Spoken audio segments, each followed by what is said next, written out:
हमारे दीन की हक़ानियत के दोनों शाहिद हैं। हमारे दीन की हक़ानियत के दोनों शाहिद हैं। मुहियुद्दीन जिलानी मुईनो दीन अजमेरी, मुहियुद्दीन जिलानी मुईनो दीन अजमेरी। सम्मानित हाजरीन, আমি পবিত্র কালামুল্লাহ শরীফ থেকে পরপর দুটি আয়াত করিমা তেলাওয়াত করেছি। কুরআনুল করিমের 11তম পারা সূরা ইউনূস শরীফের 63 এবং 64 নম্বর আয়াত, এই দুটি আয়াতে এবং এর আগের আয়াত 62 নম্বর আয়াতে মহান রব্বুল আলামিন আল্লাহর ওলিগণের মর্যাদা এবং আল্লাহর ওলিগণের পরিচয় এবং আল্লাহর ওলিগণের জন্য সুসংবাদ ঘোষণা করেছেন তিনটি আয়াতের মধ্যে। আমি এই আয়াত দুটি তেলাওয়াত করার উদ্দেশ্য যে আজ আপনাদের খেদমতে হুজুর খ্বাজাগান সুলতানুল হিন্দ হযরতে খ্বাজা মুঈনুদ্দিন চিশতি আজমেরি হাসান সঞ্জারি শাইস্তানি রহমতুল্লাহ আলাইহির জীবন কর্ম ও কারামতের উপর সংক্ষিপ্ত আলোচনা করার ইচ্ছা পোষণ করেছি। আল্লাহ সুবহানাহু ওয়া তাআলা আল্লাহর ওলিগণের আলোচনা কোরআনুল করিমে করেছেন। আল্লাহর প্রিয় মাহবুব সাল্লাল্লাহু আলাইহি ওয়াসাল্লামা আউলিয়া ইকরামের আলোচনা হাদিসে পাকের মধ্যে করেছেন। তাই আল্লাহ তাআলার প্রিয় ওলিগণের আলোচনা করা একদিকে যেমন আল্লাহ তাআলার সুন্নাত, আরেকদিকে আমার পেয়ারা নবীজির সুন্নাত। এই কারণে আজ হুজুর খাজা গরিব নওয়াজ বান্দা নওয়াজ, যিনি মাদারজাত ওলি ছিলেন, মাতৃগর্ভের ওলি ছিলেন, আল্লাহর ওলিগণের মধ্যে অসংখ্য আউলিয়া ইকরাম আছেন যারা দুনিয়াতে আসার পর রিয়াজত, সাধনা, মোরাকাবা, মুশাহাদা, ইবাদত, বন্দেগী, জিকির আজকার, তসবিহ তাহলিল, নফল ইবাদত ইত্যাদি আদায় করার মাধ্যমে আল্লাহ তাআলার নৈকট্য লাভ করেছেন। কারণ ফরজ ইবাদত তো প্রত্যেককে করতেই হবে, ফরজ কোনো অবস্থাতে মাপ নাই, এটা আমাদেরকে অবশ্যই করতে হবে আদায়। এটা আল্লাহ তাআলার পক্ষ থেকে আমাদের জন্য ফরজ করে দেওয়া হয়েছে। কিন্তু আউলিয়া ইকরামের জীবনী যদি আমরা দেখি, ওনারা ফরজ ইবাদতের পাশাপাশি নফল ইবাদত করেছেন। যেহেতু আল্লাহ সুবহানাহু ওয়া তাআলা হাদিসে কুদসির মধ্যে ইরশাদ করেছেন, বুখারী শরীফের মধ্যে হাদিসে পাক আছে, ইয়াতাকাররাবু আবদি ইলাইয়া বিন নওয়াফিল, নফল ইবাদতের মাধ্যমে বান্দারা আমি আল্লাহর নৈকট্য লাভ করে। তাহলে এই আল্লাহর ওলিগণ দুনিয়াতে আইসা ইবাদত বন্দেগী করে, রিয়াজত সাধনা করে ওলি হয়েছেন, আউলিয়া হয়েছেন। কিন্তু এমন কিছু আল্লাহর মাহবুব এবং খাস বান্দা রয়েছেন যারা আল্লাহ তাআলার দয়ার মেহেরবানিতে ওনারা দুনিয়াতে আসতেই ওলি হয়ে আসেন। এই পৃথিবীতে আসার সময় জন্মলগ্ন থেকে ওলি হয়ে এসেছেন, এরকম আউলিয়ার সংখ্যা কম। এরকম আউলিয়ার মধ্যে আমরা দেখতে পাই হুজুর শাহীন সাহেব বগদাদ রাদিয়াল্লাহু তাআলা, হুজুর খাজা গরিব নওয়াজ বান্দা নওয়াজ রহমতুল্লাহ আলাইহি, হুজুর মুর্শিদে করিম সৈয়দ সনদি মখদুমি আল্লামা সৈয়দ মোহাম্মদ তৈয়ব শাহ রহমতুল্লাহ আলাইহি। এভাবে আরো বহু আউলিয়া ইকরাম আছে, কিন্তু সংখ্যায় এরা কম, কিন্তু সংখ্যায় বেশি হচ্ছে যারা দুনিয়াতে আইসা রিয়াজত সাধনা ইবাদত বন্দেগীর মাধ্যমে আউলিয়া হয়েছেন। এই গরিব নওয়াজ রাদিয়াল্লাহু তাআলা আনহু, যে সমস্ত ওলিরা মাতৃগর্ভের ওলি, এদের মধ্যে অন্যতম একজন গরিব নওয়াজ। আমাদের হুজুর কেবলার যখন উরুসে পাক আসে, তখন হুজুরে কেবলার জীবনী আলোচনার মধ্যে এগুলো আসে যে আমাদের হুজুর কেবলা বানিয়া জশ্নে জুলুসে ঈদে মিলাদুন নবী সাল্লাল্লাহু আলাইহি ইসলাম ওয়া বানিয়া গৌসিয়া কমিটি ওয়া বানিয়া তরজুমান আহলুস সুন্নাত ওয়া বানিয়া মাদারিসে কাসীরা হুজুর সৈয়দি সনদি মখদুমি আল্লামা সৈয়দ মোহাম্মদ তৈয়ব শাহ রহমতুল্লাহ তাআলা আলাইহি উনি মাতৃগর্ভের ওলি। এর প্রমাণ হচ্ছে ওনার মুখে ও শিরনি দেওয়া থেকেই ওনার কারামত জাহের হয়ে গেছে। দুগ্ধপানকারী অবস্থায় ওনার কারামত জাহের হয়েছে। অনুরূপভাবে আমার গরিব নওয়াজ বন্দা নওয়াজ খাজা মুঈনুদ্দিন চিশতি আজমিরি সঞ্জারি রহমতুল্লাহ আলাইহির জীবনে যদি আমরা দেখি, গরিব নওয়াজ রাদিয়াল্লাহু তাআলা আনহুর জীবনীর বেশ কয়েকটি কিতাব আমার কালেকশনের মধ্যে আছে, ব্যক্তিগত লাইব্রেরির মধ্যে। আমি এগুলোতে দেখেছি আমার গরিব নওয়াজ রহমতুল্লাহ আলাইহি কত বড় মহান আল্লাহর ওলি, যিনি মায়ের গর্ভে থাক অবস্থায় আল্লাহর জিকির করেছেন এবং উনি দুনিয়াতে আসার পর থেকে ওনার কারামতগুলো প্রকাশিত হয়েছে। যেমন হযরতে খাজা গরিব নওয়াজ রহমতুল্লাহ আলাইহি একটি উল্লেখযোগ্য জীবনের কিতাব সিরতে গরিব নওয়াজ, এই কিতাবের মধ্যে লিখতেছে এবং আনোয়ারুল বয়ানের মধ্যে এই রওয়ায়াত এসেছে, ওনার জীবনের আলোচনা এসেছে যে উনি আম্মাজানের দুগ্ধ পান করতেছেন। এই দুগ্ধ পান করা কালে হুজুর খাজা গরিব নওয়াজ রহমতুল্লাহ আলাইহি তো দুগ্ধ পানকারী শিশু, এক গরিব মহিলা এসেছে কিছু নেওয়ার জন্যে। এক গরিব মহিলার কোলে আরেকটি দুগ্ধ পানকারী শিশু ছিল। এখন এই মহিলা আমার গরিব নওয়াজ রহমতুল্লাহ আলাইহির আম্মাজান থেকে কিছু চাইবেন, এমত অবস্থায় তার কোলের শিশু ক্রন্দন করতেছে, এমনভাবে ক্রন্দন করতেছে গরিব নওয়াজ রহমতুল্লাহ আলাইহির আম্মা বুঝতে পেরেছেন এই শিশুটি বেশাবেশি ক্ষুধার্ত। এর কান্নায় বোঝা যাচ্ছে এই আম্মাজানের দুধ পান করছে, হয়তো দেরি হয়েছে, নতুবা আম্মাজানের স্তন থেকে দুধ পাচ্ছে না। এখন বাচ্চা যখন বেশি কাঁদতেছে তখন আমার গরিব নওয়াজ রহমতুল্লাহ আলাইহির আম্মাজান বলতেছেন, আপনি আমার থেকে কিছু নেবেন, আমি দেব, এটা পরে, আগে আপনার শিশুকে আপনি দুধ পান করান। আপনার বাচ্চা ক্ষুধার্ত, এই দুগ্ধ পানকারী মাসুম বাচ্চাকে আপনি দুধ পান করান।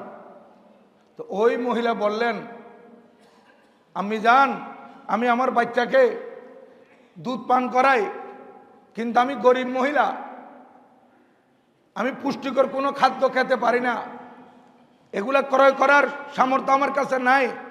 এরপরও আমি আজকে বেশ কয়েক বেলা খেয়ে না খেয়ে দিন কালাতিবাদ করছি, যার কারণে আমার স্তনের দুধ শুকিয়ে গেছে, আমার দুধ আমার বাচ্চা পাচ্ছে না, এই জন্য বাচ্চা ক্রন্দন করতেছে।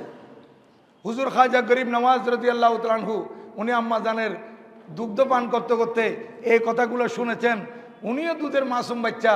এখন উনি আম্মাজানের দুধ পান না করে উনি স্তন্য থেকে ওনার মুখ আলোক করে ফেললেন।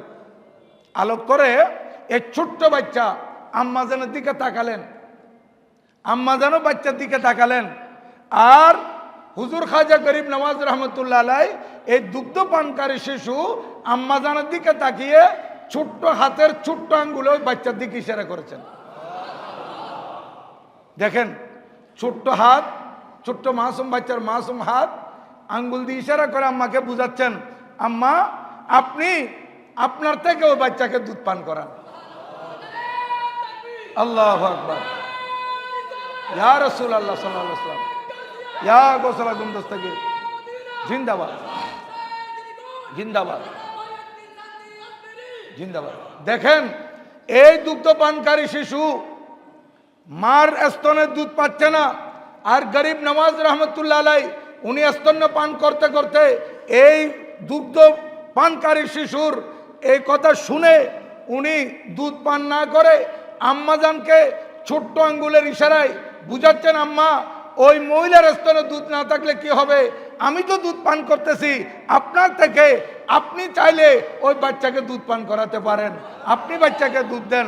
তখন হযরতে খাজা গরিব নওয়াজ রাদিয়াল্লাহু তাআলা আনহুর আম্মা হযরতে সৈয়দা বিবি মাহনুর রাদিয়াল্লাহু তাআলা আনহা, উনিও কত বড় আল্লাহর ওলি ছিলেন। হ্যাঁ, উনিও সৈয়দ বংশের আওলাদ, উনি হাসানি। আমার গরিব নওয়াজ হচ্ছেন আব্বার দিকে হোসাইনি, আম্মার দিকে হাসানি। উনি হাসানি সৈয়দ বংশের আওলাদ। সৈয়দা বিবি মাহনুর রাদিয়াল্লাহু আনহা, উনি ওই মহিলার কোল থেকে বাচ্চাকে নিয়ে দুধ পান করাচ্ছেন। এক স্তন্য ওই গরিব মহিলার বাচ্চা পান করতেছে, আর এক স্তন্য আমার গরিব নওয়াজ পান করতেছেন। এখন গরিব নওয়াজ কিতাবের মধ্যে লিখতেছে, একবার দুধ পান করে আবার দুধ ছেড়ে দিয়ে আম্মা জানের দিকে তাকায় আর হাসে। এই কথা বুঝাচ্ছে, আম্মা জান আপনার এই আমলে আমি অনেক খুশি হয়েছি, আপনি যে ছোট্ট বাচ্চাকে দুধ পান করাচ্ছেন। দেখেন হুজুর গরিব নওয়াজ, উনি ছোটবেলা থেকে গরিব নওয়াজ। হ্যাঁ, এই জন্য আমাদের একবার আহলুস সুন্নাত ওয়াল জামাতের সম্মেলন হয়েছিল ওয়েসির মাধ্যমে। ওই সম্মেলনে ইন্ডিয়া থেকে একজন আলেম এসেছিলেন, হ্যাঁ, আল্লামা হাশেমি মিয়া। ওনার তকরিরের মধ্যে উনি বলেছিলেন, আমিরু কে লিয়ে কোই আমির নওয়াজ নেই, লেকিন হাম গরিবু কে লিয়ে গরিব নওয়াজ হে। আমিরদের জন্য আমির নামাজ নাই, কিন্তু গরিবদের জন্য গরিব নামাজ আছে। দেখেন এই গরিব নামাজ, উনি ছোটবেলা থেকেই গরিব নামাজ। আজকে এই আমাদের অখণ্ড ভারতবর্ষ যখন পার্টিশন হয় নাই, বিভক্ত হয় নাই, এ বাংলাদেশ সহ বার্মা, নেপাল, ত্রিপুরা, ভুটান, পাকিস্তান, আফগান সহ সব যখন ভারতবর্ষ ছিল, সেই সময় আমার গরিব নওয়াজ ভারতবর্ষে আইসা এই অখণ্ড ভারতবর্ষে ইসলাম প্রচার করেছিলেন আমাদের পেয়ারা রসুলের নির্দেশে। এই গরিব নওয়াজ রহমতুল্লাহ আলাইহির আরও ঘটনা লিখতেছে আনোয়ারুল বয়ানের মধ্যে, যে এই আনোয়ারুল বয়ানও আছে। আবার এখন যে ঘটনাটা বলবো, এটা তারিখে গৌস ও খাজা একটা কিতাব আছে, ওই কিতাবের মধ্যে লিখতেছে যে হুজুর খাজা গরিব নওয়াজ রহমতুল্লাহ আলাই ঈদের দিন মানুষ ঈদগাহের দিকে ছুটে যাচ্ছে ঈদের নামাজ পড়ার জন্য, নতুন নতুন জামা পরে। আমার গরিব নওয়াজ রহমতুল্লাহ আলাইয়ের আব্বাজান বড় ব্যবসায়ী ছিলেন, পয়সা ছিল, উনি আল্লাহর ওলি ছিলেন, এদিকে হালাল ব্যবসা করতেন, ধনাঢ্য ব্যবসায়ী। নিজের ছোট মাসুম বাচ্চার জন্য ভালো দামি কাপড় ক্রয় করেছেন। আমার গরিব নওয়াজকে নিয়ে যখন ঈদগার দিকে যাচ্ছেন, তখন গরিব নওয়াজ দেখতেছেন মানুষের ঢল ঈদগার দিকে আসতেছে, জনসমুদ্র। এখন হঠাৎ করে আমার গরিব নওয়াজের নজর, দেখেন ছোট বাচ্চা হেঁটে হেঁটে ঈদগার দিকে যাচ্ছেন, দৃষ্টি পড়ল এক অন্ধ গরিব ছোট বাচ্চার দিকে। এই বাচ্চা অন্ধ এবং গরিব, তার পরনে হচ্ছে পুরাতন কাপড়। তখন গরিব নওয়াজ মনে মনে চিন্তা করতেছেন, আমার আব্বু তো আমাকে দামি কাপড় ক্রয় করে দিয়েছে, এই অন্ধ বাচ্চাটি এর গায়ে পুরাতন কাপড়, এর কি ঈদ করতে ইচ্ছা করে না, একের নতুন কাপড় এর গায়ে আসুক, এটা সে কি চায় না? তখন আমার গরিব নওয়াজ রাদিয়াল্লাহু তাআলা আনহু ওই বাচ্চার কাছে গিয়ে নিজের জামাটা খুলে তাকে পরাই দিলেন। উনারে গরিব নওয়াজ। দেখেন আল্লাহর ওলিগণের আদর্শ, আল্লাহর ওলিগণের চরিত্র। এই জন্য তো আল্লাহর পেয়ারা মাহবুব সাল্লাল্লাহু আলাইহি ওয়াসাল্লাম হাদিসে পাকে ইরশাদ করেছেন, মা জালা জিবরিলু ইউসিনি বিল জার। হযরতে জিবরিল আলাইহিস সালাম আমার কাছে প্রতিবেশীর ব্যাপারে এত বেশি ওসিয়ত নিয়ে আল্লাহর দরবার থেকে এসেছে, এত বেশি ওসিয়ত আমাকে করেছে, হাত্তা জানামতু আন্নাহু সাইয়ুরিসাহু। আমি ধারণা করেছিলাম এই মানুষ যখন মারা যায় তার উত্তরাধিকারী রেখে যায়, ছেলে সন্তান, ভাই বেরাদর, চাচা, এইভাবে উত্তরাধিকারী রেখে যায়। আমার আশঙ্কা হয়েছিল, আমি মনে করেছিলাম হযরতে জিবরিল আলাইহিস সালাম আল্লাহ তাআলার পক্ষ থেকে প্রতিবেশীর ব্যাপারে এত বেশি ওসিয়ত নিয়ে আসতেছে। আমার ধারণা হয়েছিল আল্লাহ সুবহানাহু ওয়া তাআলা নাকি প্রতিবেশীকেও আমাদের তরকার অধিকারী করে দেয় কিনা। এত বেশি হযরতে জিবরিল আলাইহিস সালাম এসেছেন নবীজির কাছে প্রতিবেশীর হকের ব্যাপারে। এই আল্লাহর ওলিগণ এগুলো আমাদেরকে শিক্ষা দিয়েছেন। এখন তো আমরা অনেকে আছি প্রতিবেশীকে কষ্ট দিতে পারলে নিজে শান্তি পাই। অনেক মানুষ আছে প্রতিবেশীকে কষ্ট দেয়, প্রতিবেশীর জায়গায় ময়লা ফেলে, প্রতিবেশী যাতে হাঁটতে চলতে সমস্যা হয় এইরকম ব্যবস্থা আমরা করে থাকি। আরে নয়, আপনি প্রতিবেশীর হক সম্পর্কে জানেন না, এই জন্য এই কাজ করতেছেন। প্রতিবেশীর যদি হক আদায় করা না হয়, প্রতিবেশীর যদি আপনি সুখে শান্তিতে থাকতে না দেন, প্রতিবেশীকে যদি আপনি শান্তিতে বসবাস করতে সুযোগ করে না দেন, এর জন্য আপনি আল্লাহর দরবারে এমনভাবে জবাবদিহি হতে হবে, হয়তো আপনি পার পাবেন না সহজে। কারণ আমার নবীজি ইরশাদ করেছেন, ওই ব্যক্তি ঈমানদার নয়। ওয়াল্লাহি লা ইউমিনু, ওয়াল্লাহি লা ইউমিনু, ওয়াল্লাহি লা ইউমিন। আল্লাহর শপথ করে বলছেন, ওই ব্যক্তি ঈমানদার নয়, ওই ব্যক্তি ঈমানদার নয়, ওই ব্যক্তি ঈমানদার নয়। তিনবার করে আমার নবীজি ইরশাদ করেন, কে ঈমানদার নয়? নবীজি ইরশাদ করেন, ওই ব্যক্তি যার লা ইয়ামান জারুহু বাওয়াইকাহু, যার অনিষ্ট থেকে তার প্রতিবেশী রেহাই পায় না। যে প্রতিবেশীকে কষ্ট দেয় সেই ঈমানদার নয়, অর্থাৎ পরিপূর্ণ ঈমানদার নয়, মুমিনে কামাল হতে পারবে না। আরেক হাদিসে পাকে তাকে মালউন পর্যন্ত বলেছে, মালউনুন মাই ইউজিল জারা। যে ব্যক্তি নিজের প্রতিবেশীকে কষ্ট দেয় তাকে মালউন পর্যন্ত বলা হয়েছে হাদিস শরীফে। তাই আমাদেরকে সতর্ক হতে হবে। আমরা মুসলমান, আমাদের এখানে অনেক মানুষ বসবাস করে, এক বিল্ডিংয়ের পাশে আরেক বিল্ডিং আছে, একজনের ঘরের পাশে আরেকজন আছে। ওরা কিভাবে থাকতেছে, ওরা কিভাবে খাচ্ছে, সে খবরও কমপক্ষে আমাদেরকে নিতে হবে। কেউ অনাহারে কষ্ট পাচ্ছে কিনা, কেউ থাকার মধ্যে কষ্ট পাচ্ছে কিনা, আমার দ্বারা তার কোনো ক্ষতি হচ্ছে কিনা, এগুলো সবসময় আমাদেরকে খেয়াল রাখতে হবে। কারণ আমি আপনাদের খেদমতে একবার বলেছিলাম, হাদিসে পাক আমার নবীজি ইরশাদ করেছেন, প্রতিবেশী যদি আত্মীয় এবং মুসলমান হয়, 3 প্রকারের প্রতিবেশী আছে। এক প্রকারের প্রতিবেশী, উনি আমার থেকে আমার প্রতিবেশী হিসেবে 3টি হক পাবে, 3টি হক। আরেক প্রকারের প্রতিবেশী আমার থেকে 2টি হক পাবে। আরেক প্রকারের আরেক শ্রেণীর প্রতিবেশী, উনি আমার থেকে 1টি হক পাবে। আমার নবীজি ইরশাদ করেন, 3 প্রকারের 3টি হক কারা পাবে? বলতেছে, যে প্রতিবেশী মুসলমান এবং আত্মীয়। যেমন আমার চাচা, আমার চাচাতো ভাই, আমার খালাতো ভাই, আমার ফুফাতো ভাই আমার পাশে থাকে, তাহলে এই আমার আত্মীয়, আবার আমার মুসলমান ভাই এবং আমার প্রতিবেশী। তাহলে উনি আত্মীয় হিসেবে একটা হক আমার থেকে পাবে, মুসলমান হিসেবে একটি হক আমার থেকে পাবে, প্রতিবেশী হিসেবে একটা হক আমার থেকে পাবে। 3টি হক পাবে আমার থেকে, যদি আমার আত্মীয় মুসলমান, আমার প্রতিবেশী হয়। আর আত্মীয় নয়, শুধু মুসলমান এবং আমার প্রতিবেশী, তাও 2টি হক পাবে। মুসলমান হিসেবে হক পাবে, প্রতিবেশী হিসেবে হক পাবে। আর যে ব্যক্তি শুধু আমার থেকে 1টি হক পাবে, তাকে আমি বঞ্চিত করতে পারবো না। সে কে?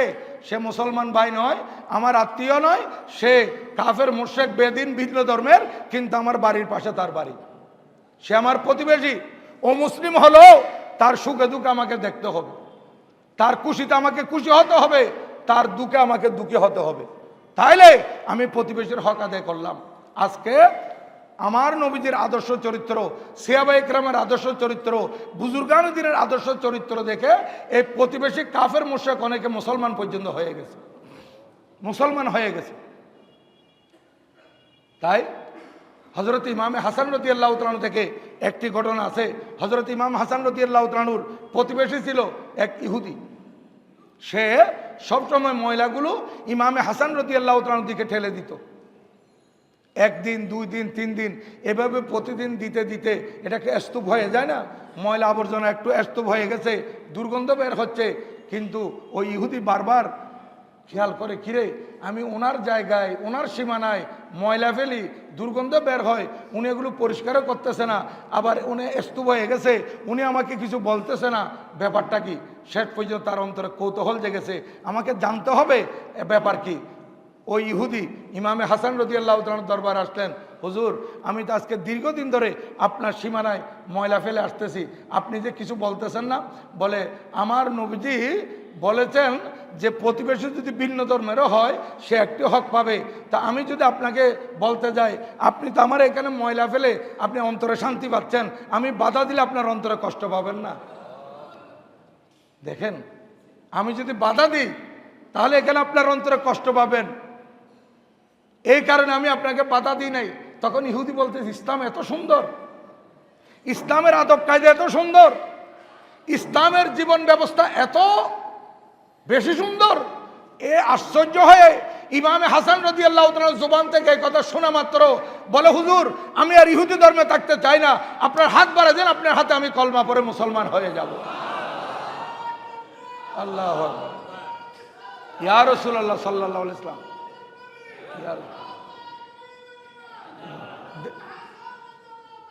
দেখেন, তাইলে এটাই হচ্ছে পরিত্রাণের হক।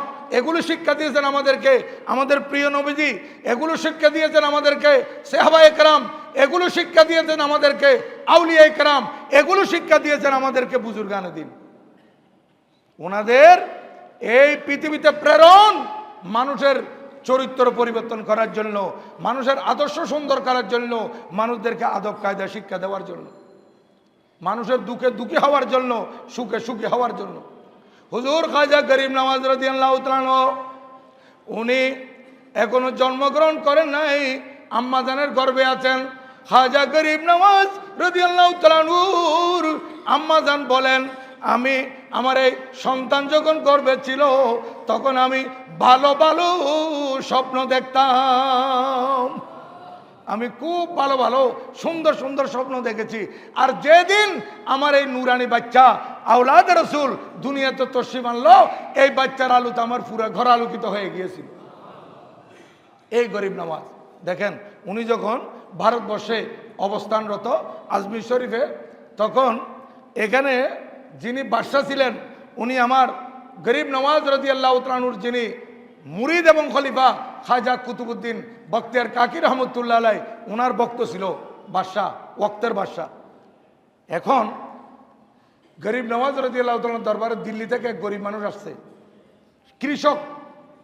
কৃষক আইসা বলতেছে, হুজুর আপনি যদি একটু কিছু লিখে দেন কুতুবউদ্দিন বখতিয়ার কাকি রহমতুল্লাহের কাছে, উনি যদি বাদশার কাছে গিয়ে আমার জমিনের ব্যাপারে কিছু লিখে দেয়, কিছু সহজ করে দেয়, তাহলে এখানকার যিনি কালেক্টর আছে, হাকেম আছে, উনি আমাকে ছাড় দিবে। নতুবা হুজুর আমি যে আমার জমিনের মধ্যে যে চাষাবাদগুলো করেছি এগুলো সব কুরুপ করে রেখেছে, এগুলো সব আটকে রেখেছে। বলছো যতক্ষণ পর্যন্ত বাদশার পক্ষ থেকে তোমার ব্যাপারে এই যে তুমি এগুলো দিতে পারতেছো না, এই ব্যাপারে কিছু সহুলত তোমাকে সহজ কিছু করে না দেয়, কিছু লেখা যদি আমি না পাই বাদশার পক্ষ থেকে, আমি তোমাকে এই গিল্লাগুলা দেব না, তোমার ফসলগুলো আটকে থাকবে, এখানে পচে থাকবে।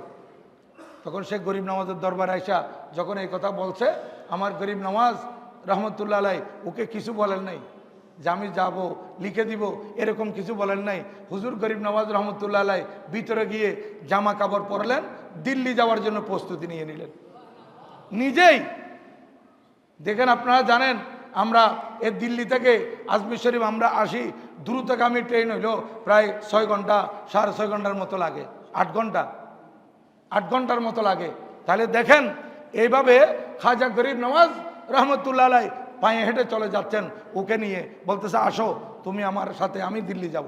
বলো হুজুর আপনি তো কিছু লিখে দিলে হবে, আপনি কষ্ট করে যেতে হবে না, বলো তুমি আমার সাথে আসো। এভাবে যেতে যেতে আজমির শরীফ থেকে দিল্লি পৌঁছতেন। কুতুবউদ্দিন বখতিয়ার কাকি রহমতুল্লাহ আলাইহি নিজের পীর মুর্শিদকে যখন দিল্লিতে দেখলেন, উনি খুশিতে আত্মহারা, হুজুরকে কি করবে না কি করবে আপ্যায়ন করতেছে। সব কিছু করার পর হুজুর খাজা গরিব নওয়াজ রহমতুল্লাহ আলাইহিকে জিজ্ঞাসা করতেছেন, ওই মুরিদে বাসবা হজরতে কুতুবউদ্দিন বখতিয়ার কাকি রহমতুল্লাহ আলাইহি, যে হুজুর আপনার এ দিল্লি আসা কিভাবে হলো? তখন আমার গরিব নওয়াজ রহমতুল্লাহ আলাইহি বলতেছেন, এই যে লোকটাকে আমি নিয়ে আসছি, এ কৃষক গরিব মানুষ, এর গিল্লাগুলার ফসলগুলা ওই আজমিরের হাকেম যে দায়িত্ববান সে আটকে রেখেছে। কি জন্য? বলে যতক্ষণ পর্যন্ত বাদশার পক্ষ থেকে তাকে কিছু লিখে দেওয়া হবে না, তাকে ফ্রি করে দেওয়া হবে না জমিনের ট্যাক্স, ততক্ষণ পর্যন্ত এই ফসলগুলা সে আটকে রাখবে। বলে হুজুর এটা যদি আপনি একটা কাগজ লিখে দিতেন, ও আমার কাছে আসতো, আমি তো আপনার লেখা পাইলে বাদশার কাছে চলে যেতাম। হুজুর আপনি যে নিজে চলে আসছেন। হুজুর খাজা গরিব নওয়াজ রহমতুল্লাহ আলাইহি নিজের মুরিদ এবং খলিফাকে বলতেছেন যে শুনো, এই ব্যক্তি যখন আমার কাছে গিয়েছিল আমি তাকে বিমূর্ষ অবস্থায় দেখছি, তার চেহারা একেবারে মলিন, সে টেনশন ফিল করতেছে এটা নিয়ে, তার পরিবার পরিজন নিয়ে সে কষ্ট আছে, সে এমন এক অবস্থায় আমার কাছে আসছে যখন সে একেবারে বিমন্ন বিষণ্ণ অবস্থা এবং তার চেহারা রং পরিবর্তন হয়ে গেছে, সে যে সমস্যায় আছে এটা আমি দেখতে পারতেছি। মানুষ যখন সমস্যায় পড়ে তখন আল্লাহর রহমত ওই ব্যক্তির কাছে চলে আসে। মানুষ যখন বেশি সমস্যায় পড়ে আল্লাহর রহমত তার কাছে চলে আসে। তখন আমি চিন্তা করলাম একটা কাগজ লিখে দিতে পারি, কিন্তু আমি যদি তার সাথে যেতে পারি তাহলে তার সাথে আল্লাহর রহমত যে তার কাছে আছে, আমি তার সাহায্য করতে পারলে রহমতের ভাগীদার আমিও হতে পারবো। এই জন্য আমি সশরীরে এসে তার এই নেয়ামত থেকে কিছু হিচ্ছা পাওয়ার জন্য আমি নিজে চলে আসছি। দেখেন, আমরা মানুষের কিছু পারলে উপকার করি, কাজকর্ম করি, তো মুখে লিখে দিই অথবা ফোনে বলে, মুখে বলে দিই, কাগজে লিখে দিই, ফোনে বলে দিই অমুকে একটু সাহায্য করিয়েন। কিন্তু যাকে আপনি ফোনে বলেছেন ওই ব্যক্তির কাছে ওই দুঃখী দরদি দুস্থ মানুষটাকে যদি আপনি নিয়ে যান, তাহলে ওই ব্যক্তি গুরুত্ব আরো বেশি দিবে, আর এদিকে আপনি রহমতের বাগী হয়ে গেলেন। এটা আমার গরিব নওয়াজ রহমতুল্লাহ আলাই আমাদেরকে শিক্ষা দিলেন। দেখেন, এই গরিব নওয়াজ রহমতুল্লাহ আলাইর একেবারে ছোটবেলা থেকে, শৈশবকাল থেকে ওনার অনেক করামত জাহের হয়েছে। আমি তো আপনাদের খেদমতে একবার বলেছিলাম, হুজুর খাজা গরিব নওয়াজ রহমতুল্লাহ আলাইর বয়স যখন 15 বছর, উনি হাসানে সৈয়দ, ওনার নাম হচ্ছে হাসান মঈনুদ্দিন, এটা উপাধি। হজরতে সৈয়দ মঈনুদ্দিন হাসান, ওনার আব্বা হচ্ছেন হজরতে সৈয়দ মোহাম্মদ গায়াসউদ্দিন, আর ওনার দাদাজান হচ্ছেন সৈয়দ মোহাম্মদ কামাল উদ্দিন, ওনার পরদাদা হচ্ছেন সৈয়দ মোহাম্মদ আহমদ হুসাইন, ওনার উপরের পুরুষ হচ্ছেন সৈয়দ মোহাম্মদ নজমুদ্দিন তাহের, ওনার উপরের পুরুষ হচ্ছেন সৈয়দ মোহাম্মদ আব্দুল আজিজ, ওনার উপরের পুরুষ হচ্ছেন সৈয়দ মোহাম্মদ ইব্রাহিম, ওনার উপরের পুরুষ হচ্ছেন সৈয়দ ইমাম আলী রজা, ওনার উপরের পুরুষ হচ্ছেন হজরত সৈয়দ মুসা কাজিম, ওনার উপরের পুরুষ হচ্ছেন হজরত সৈয়দনা ইমাম জাফর সাদিক, ওনার উপরের পুরুষ হচ্ছেন হজরত সৈয়দনা সৈয়দ মোহাম্মদ বাকির, ওনার উপরের পুরুষ হচ্ছেন হজরতে কারবালার থেকে ফেরত আসা হজরতে সৈয়দনা ইমামে জয়নুল আবেদিন, ওনার পূর্বপুরুষ হচ্ছেন এই কারবালার দুলহা সুলতানে কারবালা শাহিন শাহ শাহাদত ইমামে হাসান মুস্তাফা রাদিয়াল্লাহু তাআলা, ইমামে হুসাইন মুস্তাফা রাদিয়াল্লাহু তাআলা, ওনার আম্মা হচ্ছেন হজরতে সৈয়দায়ে কায়নাত ফাতেমাতুজ জাহরা রাদিয়াল্লাহু তাআলা, আর ওনার আব্বাজান হচ্ছেন ইমামুল আম্বিয়া নবী মুহাম্মদুর রাসূলুল্লাহ সাল্লাল্লাহু তাআলা আলাইহি ওয়াসাল্লাম। এ হচ্ছে হুজুর খাজা গরিব নওয়াজ রাদিয়াল্লাহু তাআলা আনহুর পূর্বপুরুষ। এটা উনি আমার গরিব নওয়াজের আওলাদ, হোসাইনি আওলাদ, আবার মার দিক থেকে উনি হাসানি আওলাদ। ওনার বয়স 15 বছর, আব্বাজান দুনিয়া থেকে চলে গেলেন। উনি আব্বাজানের দেওয়া একটা বাগান পেয়েছিলেন, ওই বাগানের দেখাশোনা করতেন। পরবর্তীতে হজরতে ইব্রাহিম কন্দুজি রহমতুল্লাহ সাক্ষাৎ পাওয়ার পর ওই বাগানও বিক্রি করে দিয়েছিলেন। যতদিন সাক্ষাৎ হয় নাই এর আগে উনি বাগানের দেখাশোনা করতেন, পরিচর্যা করতেন, এবং বাগান থেকে ফল ফ্রুট বিক্রি করে উনি দিন কালাতিবাদ করতেন, ওনার জীবন চালাতেন। আম্মাকে নিয়ে উনি খুব সুন্দরভাবে থাকতেন। উনি যখন আব্বাজান ইন্তেকাল করলেন, আমার গরিব নওয়াজ রহমতুল্লাহ আলাই উনি তো প্রথমেই কোরআনুল করিমের হাফেজ হয়েছেন, কোরআনুল করিমের হাফেজ। এরপর উনি আলেম হয়েছেন। আমি আপনাদের খেদমতে আরজ করব, আপনারা আপনাদের সন্তানদেরকে ডাক্তার বানান, ইঞ্জিনিয়ার বানান। আপনি আপনার বাচ্চাকে নিয়ে যে স্বপ্ন আপনি লালন করেন না কেন, কিন্তু আমি আপনাদের কাছে অনুরোধ করব, আপনারা আপনাদের সন্তানদেরকে প্রাথমিক শিক্ষা কোরআন শরীফের দিবেন। প্রাথমিক শিক্ষা দ্বীনি ইলম হাসিল করার জন্য দিবেন। প্রাথমিক শিক্ষা যদি দ্বীনি ইলম হাসিল করে, তাহলে উনি বড় হয়ে ডাক্তার হবে, ইঞ্জিনিয়ার হবে, অর্থনীতিবিদ হবে, বিজ্ঞানী হবে, রাজনীতিবিদ হবে, ম্যাজিস্ট্রেট হবে, ব্যারিস্টার হবে, যেটাই হোক না কেন উনি মা বাবাকে স্মরণ করবে যে আজকে আমার মা বাবা আমাকে ব্যারিস্টার করার জন্য লেখাপড়া করাইছে, ডাক্তারি পড়ার জন্য সায়েন্সে দিয়েছে, ইঞ্জিনিয়ার হওয়ার জন্য সায়েন্স নিয়ে লেখাপড়া করাইছে, কিন্তু প্রাথমিক শিক্ষাতে আমাকে ধর্মীয় শিক্ষা দিয়েছে। আমি কোরআন শরীফটা শুদ্ধ করে তেলাওয়াত করতে পারতেছি, আমি রাসূল পাক সাল্লাল্লাহু আলাইহি ওয়াসাল্লামের বহু হাদিস শরীফ মুখস্থ করতে পেরেছি, অর্থসহ মশলা মশাইল জেনেছি। এগুলো আমি ডাক্তার ইঞ্জিনিয়ার হওয়ার পরও আমার কাজে আসতেছে। এই জন্য আমি আপনাদের খেদমতে বলবো, বুজুর্গানে দিনের ইতিহাস যদি আমরা দেখি, ওনারা ছোটবেলা থেকে ধর্মীয় তালিম নিয়েছেন। হুজুর খাজা গরিব নওয়াজ রহমতুল্লাহ আলাই উনি ধর্মীয় তালিম নিয়েন, কোরআন শরীফ হেফজ করেছেন। এখন আব্বাজানের ইন্তেকালের পর আম্মার নির্দেশে উনি বাগানের পরিচর্যা করতেছেন। উনি একদিন বাগানে গেলেন, সাত সকালে ফজরের নামাজ পড়ছেন, ঘরে কোরআন শরীফ তেলাওয়াত করছেন, বাগানে গেলেন, গিয়ে দেখতেছেন বাগান একেবারে পরিষ্কার। কিরে, এখানে তো রাত্রিবেলা বাতাসে অনেক পাতা টাতা পরে এগুলা সাফসাফাই করতে হয়, এখন দেখতেছে আমার বাগান একেবারে পরিষ্কার।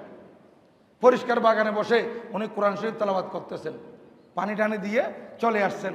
উনি পরের দিন ফজরের নামাজ পড়ে কোরআন শরীফ তেলাওয়াত করে ঘর থেকে বের হলেন, বাগানে গিয়ে দেখতেছেন বাগান একেবারে পরিষ্কার, বাগান পরিষ্কার।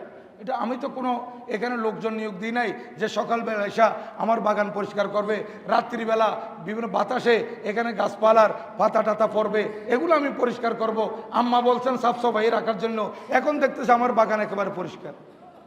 হুজুর খাজা গরিব নওয়াজ রহমতুল্লাহ আলাই তৃতীয় দিন বলতেছেন, আমি কোরআন শরীফ বাসায় পড়বো না, নামাজ পড়ে আমি চলে যাব বাগানে, আমার বাগান পরিষ্কার কে করে আমি দেখব।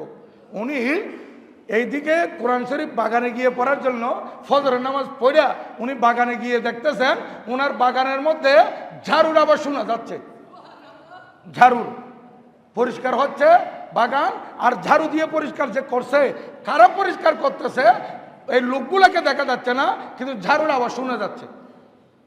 হুজুর খাজা গরিব নওয়াজ রহমতুল্লাহ আলাইহি আওয়াজ করলেন, এই আমার বাগান পরিষ্কার পরিচ্ছন্নকারীরা, আমার বাগানের ঝাড়ুদারেরা, তোমরা কারা?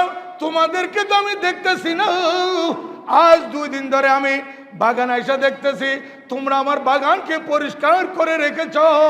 আজকে তোমাদের সাক্ষাতের জন্য আমি ফজরের নামাজ পড়ে তাড়াহুড়া করে আমি বাগানে চলে আসছি। তোমরা কারা?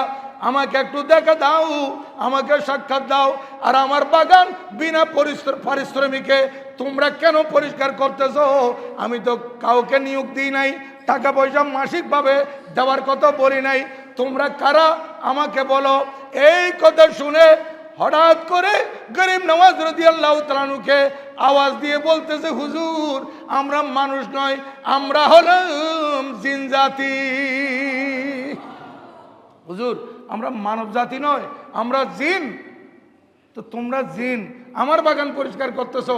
বলো হুজুর আপনি যখন কোরআন শরীফ তেলাওয়াত করেন, এত সুন্দর করে আপনি তেলাওয়াত করেন, আপনার তেলাওয়াত শুনে শুনে আমরা আমাদের কোরআন শরীফ তেলাওয়াত শুদ্ধ করেছি, যার কারণে আপনি আমাদের ওস্তাদ হন।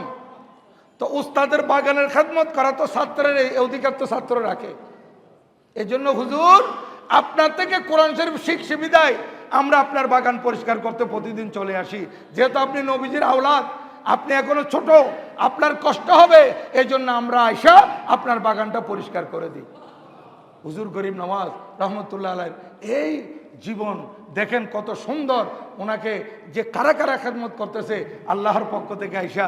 এই জন্য আমি বলতেছি আল্লাহর ওলিগণের আলোচনা এই জন্য করা হয়, যেহেতু ওনারা যে কাজ করে আল্লাহ এবং আল্লাহ রসুলের নৈকট্য লাভ করেছেন, আমরাও যদি সেই কাজ করতে পারি তাহলে আমরাও তো আল্লাহ এবং আল্লাহ রসুলের নৈকট্য লাভ করতে পারবো। এই জন্য আপনাদের সামনে বলবো, আজকে প্রথম পর্ব আমার গরিব নওয়াজের উপর আলোচনা করলাম। আগামী জুমায় ইনশাল্লাহ দ্বিতীয় পর্ব হবে। আমার গরিব নওয়াজ রাদিয়াল্লাহু তাআলা আনহুর অনেক এরশাদাত আছে, অনেক বাণী আছে, অমূল্য বাণী, এগুলো শুনো আমাদের দরকার। এবং গরিব নওয়াজ রাদিয়াল্লাহু তাআলা আনহুর আরও করামতের কথা আছে, এগুলো শুনলে আমাদের ঈমান তাজা হবে। আল্লাহর ওলিরা এই যে সমাজ সংস্কারের জন্য, দেশের উন্নতির জন্য, মানুষকে ইসলামের দিকে ধাবিত করার জন্য কি কি কাজ করেছেন এগুলো আমরা জানতে পারবো। আল্লাহ পাক সুবহানাহু ওয়া তাআলা আমাদেরকে কবুল আর মঞ্জুর করুন। সবাই বলুন আমিন। ওমা আলাইনা ইল্লাল বালাগ। ওয়া সালামু আলাইকুম ওয়া রাহমাতুল্লাহি তাআলা ওয়া বারাকাতুহু।